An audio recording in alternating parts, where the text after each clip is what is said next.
जी अस्सलाम वालेकुम वरहमतुल्लाहि वबरकातुहू। जनाब अज माशाल्लाह जी 4 बकरा की लाट आ गए ने। खस्सी बकरे पे तो बड़े दोस्तों की फरमाइश है कि फौजी भाई खस्सी बकरे लिया दो। तो पहले नंबर पर माशाल्लाह बकरा चेक कर सकते चंगे हाइट का दला छोटे मोटे हाइट का बिल्कुल नहीं समझना। खूबसूरत वेल चे माशाल्लाह तोता फेस ने चंगी झालर और जनाब फ्रैश दो दंद होंदा पी है मेरा बिरा चंगे हाइट का दला ने कमाल की चीज़ है। तो माशाल्लाह जो बिरा ले सी इंशाल्लाह अल्लाह के फजल करम नाल याद रखसी।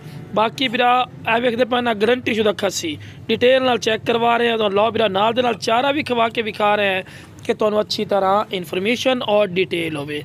बाकी जनाब माशाल्लाह जी कोई मेरे को आवना चाहे मेरी लोकेशन पर आके जानवर चारे दे चारे लै सकता है। कार्गो की सहूलत आल पाकिस्तान माशाल्लाह मौजूद है।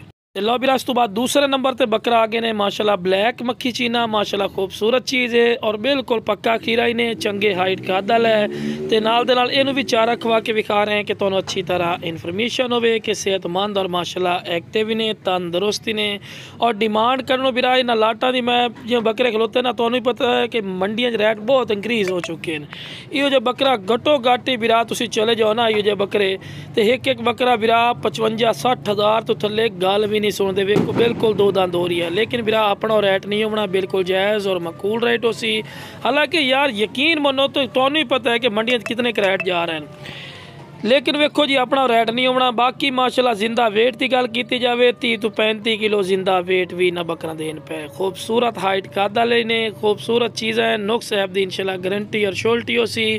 और बार बार गुजारिश है कोई मेरे को आवना चाहे लोकेशन ते लोकेशन लुडन शहर ही ने जिला व्याड़ी लुडन मेन अड्डे ते UBL बैंक और PSO पंप के सामने ही तुसी आके भी जानवर ले जा सकते हैं। और कार्गो की सहूलत की गल की जाए तो माशाल्लाह आल पाकिस्तान माशाल्लाह मौजूद है। तो बिल्कुल पक्के खीरे दो दंद होवन नूं बिल्कुल तैयार ही ने।